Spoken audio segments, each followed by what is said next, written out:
no one else can tell that story. No one else has been in that position at that time with that challenge, taking those actions and getting those results.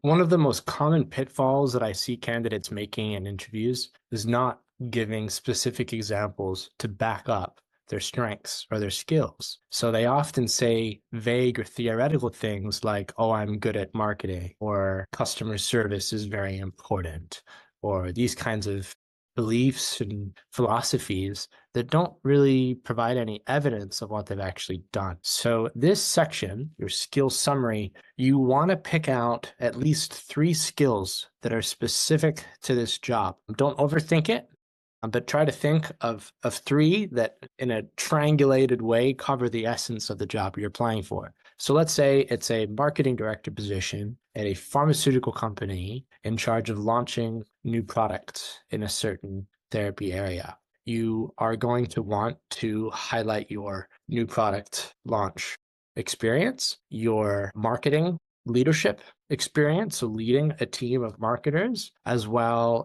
as, let's say, reporting to a global marketing team, because whichever country you're in, as a marketing leader, you're going to be, to some extent, involved in the global team, which requires managing up as well as localizing those strategies down. So whatever that means for you, just pick out 3 things, and with those 3 skills in mind, provide an example, a story that illustrates as evidence your skill doing that. And the key here is to use the STAR technique. This is what is called a competency-based interview technique. And the interviewer might say something like, tell me about a time when, and you always are going to want to give them a situational example for these. So not just saying, oh yeah, I have a lot of experience doing that, or yeah, I did that a lot at such and such company, but give a situational example, which means situation, task, action, and result. So the situation would be, when I worked at such and such company as such and such position. The task would be, I had to da-da-da-da-da-da. Action is, so I da-da-da-da-da. And then result is, as a result, I achieved da-da-da-da-da.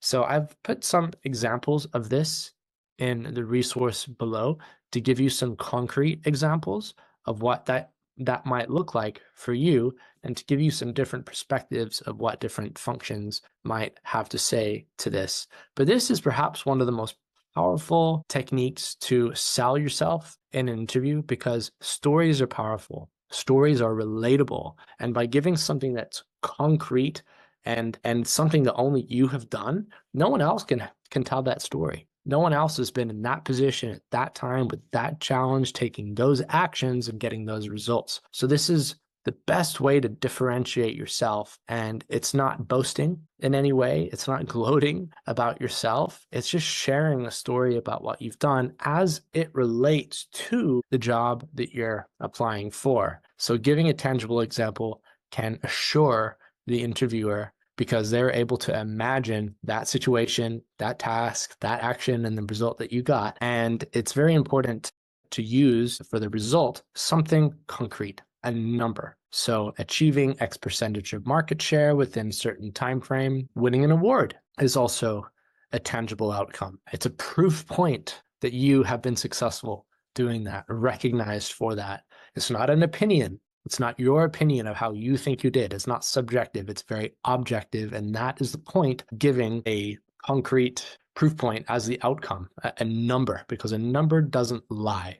An opinion is perception, but a number is a fact. So go ahead, download the document, the samples, and go ahead and sketch out 1 or 2 examples of your own, so you can just start practicing this and how you think. Once you can master the rhythm of providing examples to back up statements or opinions by using STAR technique, this skill can be transferable beyond just interviews, but to selling and persuading someone about another idea as well, big or small. You can use this in any part of life. And I encourage you to practice it as much as possible, just to hear yourself saying in different situations in life, for example, when this happened, I had to do this, so I this, and as a result, this. It's a very simple framework, but very powerful for explaining something in a very concrete and relatable way.